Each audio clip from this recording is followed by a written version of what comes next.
There are some basic rules of Journalism 101, and I found some of the biggest news organizations aren't following these when it comes to the major story about the US military striking boats off the coast of Venezuela.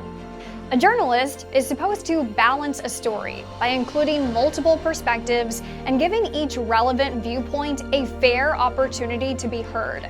But when it comes to whether the president has the authority to conduct these strikes or not, many news outlets are leaving out important context.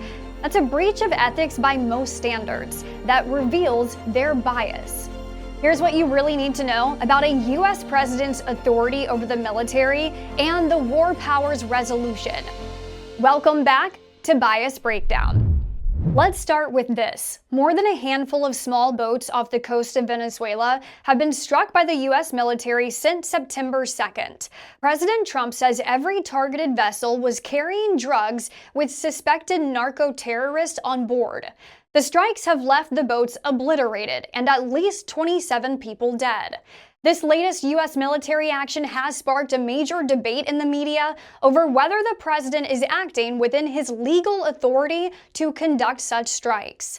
News outlets on the left interviewed guests who said the president's orders are illegal. Give me a sense of how you read this from a legal vantage point. The answer is actually quite simple. He has no domestic or international legal authority to conduct these strikes. This was murder on the high seas. The United States military carried out an illegal order. There's no legal basis for President Trump to be taking these actions. These are extrajudicial killings. But news outlets on the right interviewed guests who argued the exact opposite. Is the president on solid legal ground here?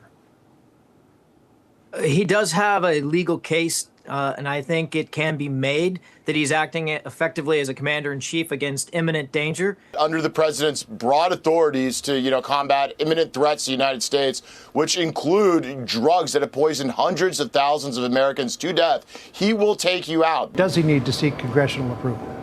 I don't think he needs congressional approval. Now, is it just a coincidence that left-leaning outlets selected guests that spoke against the president and networks on the right selected guests that backed him?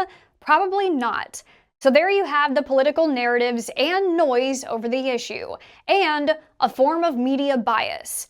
These segments only offered one conclusion, rather than including any opposing argument beyond the show host asking lightly challenging questions in some situations when there's clearly two political perspectives to this one issue. That's bias by viewpoint omission. That's the overarching pattern of bias I found from news outlets covering this story, including this example from the Associated Press. The piece features many critical voices, a former ambassador under President Biden who says the strikes undermine intelligence gathering, Democratic Senator Adam Schiff who argued Trump did not have proper authority, and a Venezuelan official who condemned U.S. actions. The article doesn't include a single voice or statement from a Republican who publicly defended the strikes. The AP emphasized Schiff's opposition in this bolded subheadline that reads, "Congressman says Trump's authority in this matter is limited." But there was no balancing subheadline for a congressman who would say Trump's authority in this matter is justified. We saw the same form of viewpoint omission in NBC's nightly coverage. But there are mounting questions tonight about the legality of these operations. This doubt over the president's authority continued, with the reporter only emphasizing viewpoints that questioned the legality of the strikes. But there's growing controversy tonight over the legality of the U.S. strikes on those boats, with some members of Congress, including Republicans, demanding answers. The story included comments from the president, but never offered other voices who contend that the president is on solid legal ground. It also didn't explain the White House's legal justifications for the strikes. Only skepticism over the president's authority was amplified in this story. While this is in the realm of bias by viewpoint omission, there is another form of media bias in this story, one that after 40-plus episodes of Bias Breakdown, we haven't talked about here before. It's bias by source attribution omission, and it's a very important type of media bias to call out. Because as a journalist, I'm not supposed to tell you things and expect you to just take my word for it. As a journalist, I'm supposed to tell you the facts and cite where I'm getting that information from. Media watchdog group All Sides calls this out word for word in an example under their definition. They say reporters will write that immigration opponents say, critics say, or supporters of the bill noted, without identifying who these sources are. While critics say or supporters say can be an easy way to paraphrase, readers should note when journalists fail to back this up with specifics. In this case, NBC, on 3 different occasions inside this one report, say broadly, Republicans say this, without ever identifying one single Republican. Both Democratic and Republican members of Congress are pushing for more answers about the president's plans. Some members of Congress, including Republicans, demanding answers. Republican lawmakers were upset briefers were unable to answer questions about the legal basis for the operations. But you take reports from CBS News and ABC News, and they responsibly name Republican Senator Rand Paul specifically and show his opposition on the Senate floor. Notably, you've had Senator Rand Paul, a Republican, saying that he wants to force a vote with a bipartisan group of senators to block the president from any military action against Venezuela. So there's a 1 in 4 chance, statistically speaking, that one of these boats may not have had any drugs on it. We will never know because they were blown to smithereens. The large majority of Republicans are backing the president. This resolution would have forced the president to seek Congress's approval for any further military action against Venezuela, but it failed 48 to 51. Out of 53 Republican senators, only 2 of them, Senator Rand Paul of Kentucky and Senator Lisa Murkowski of Alaska, who have a track record of breaking ranks with Republicans, were the only 2 GOP senators who sided with Democrats, voting Trump needed congressional approval. But for NBC to paraphrase the opposition by broadly saying even Republican lawmakers are demanding accountability, technically it's accurate because there is some Republican opposition, but it's misleading. The story paints the picture of the president's own party questioning his authority, when really it's 2 Republican senators who have track records of outspoken criticism of the current administration.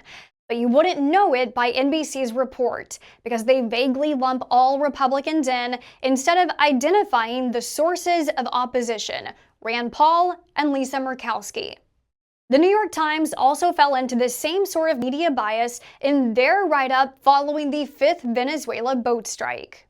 The Times wrote, since Mr. Trump and his Defense Secretary Pete Hegseth started the operation last month, a broad range of legal specialists have called the premeditated and summary extrajudicial killings illegal. The Times then reported they noted the military cannot lawfully target civilians. But the journalist never identifies who they are, only broadly calling them legal specialists, but there are no quotes from any specific legal specialist in the entire story. Another example of bias by source omission. We're about to get into some of the key facts of this story. But before I wrap up the media bias portion of this episode, I just want to reiterate something here. Anyone who works with me in this newsroom knows that I approach the use of the word expert with great caution.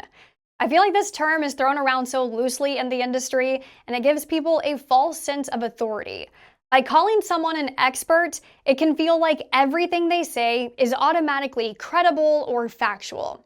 Now, don't get me wrong, I do have great respect for people who have a lot of knowledge and experience in whatever given field of study. There is a level of expertise that deserves recognition.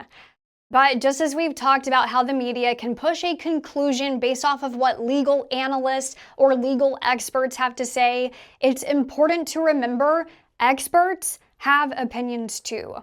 And we saw this dynamic off the top of the show. For example, MSNBC interviewing a former Army captain and Fox News interviewing a former U.S. Navy captain. They can both be seen as experts in their respective military careers, but each had opposing takeaways over the legality of the strikes. An example of how experts can have differing opinions and takeaways, and how the partisan media can use experts to reinforce their political side. Okay, jumping off of my soapbox now, that's just something that I feel very passionately about that I just want to bring some more awareness to. Stay with me, let's get to some of the quick facts of the story. We're going to back up prior to the series of boat strikes.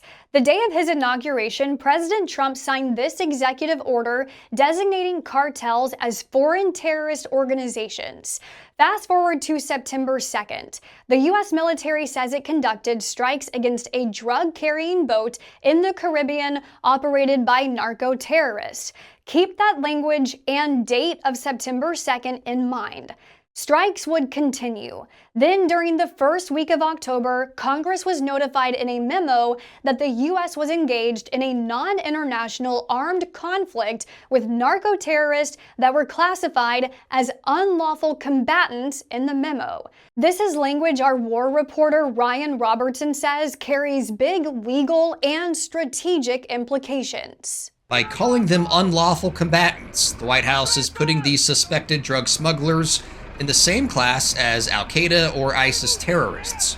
He's right. It's the same language George W. Bush used to describe Al-Qaeda terrorists. The terminology and earlier designation of drug cartels as terrorist organizations unlocked the White House's justification for the president to invoke his authority granted under Article 2 of the Constitution. This is pursuant to his constitutional authority as Commander-in-Chief and the Chief Executive to conduct foreign relations. There is a sort of checks and balance to this power known as the War Powers Resolution. A president's ability to call military shots without congressional approval has long been debated and scrutinized under several administrations, something CNN pointed out in their coverage. The justification for treating them the way that the United States treated ISIS or Al-Qaeda. Obviously, we discussed a lot of issues like this during the Obama years when he increased the use of drones to strike individuals like Anwar al-Awlaki, who the American-born, I believe he was Al-Qaeda cleric.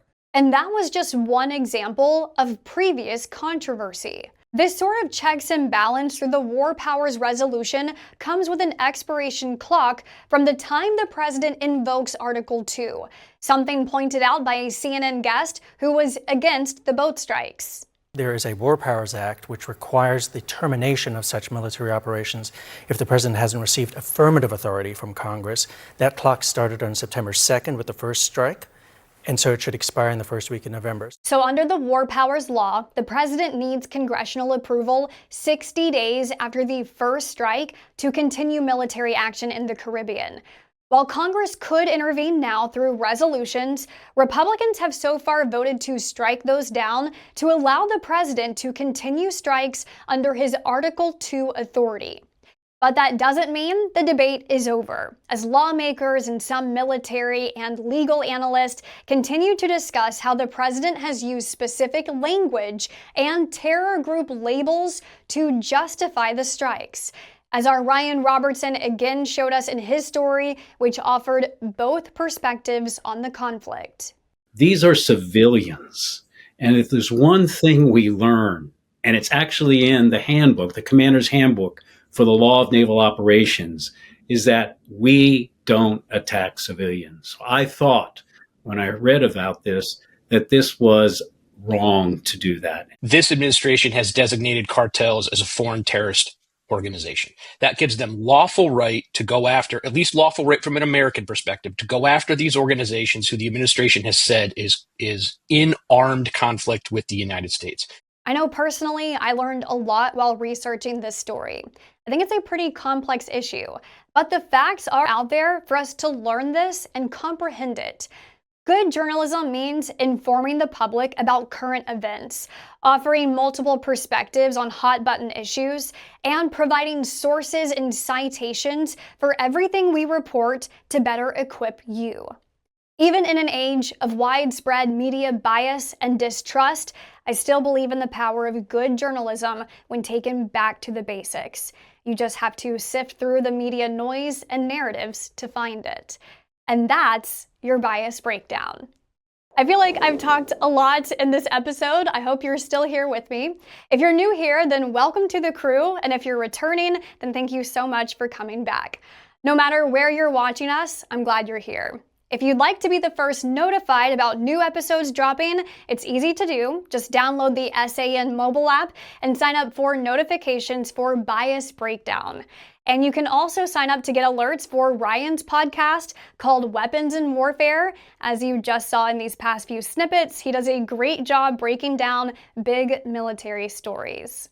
You can also find us across the podcast platform spectrum. We had a college professor comment recently on Spotify that they were showing our Bias Breakdown episodes to their students, and that was so awesome to hear. Join the conversation over on Spotify or find us on YouTube. Y'all are making this fun for me and the team to log into YouTube and see hundreds of you commenting your thoughts and your feedback on our past episodes. I love to see that sort of interaction and community building, so I hope that we can keep that going. Give us a like, a comment, or subscribe to keep us growing in the algorithms. Thank you so much to our video editor, Ian Kennedy, and our graphics designer, Allie Caldwell. Thank you for watching and for sharing us with your family and friends, and I will see you next time.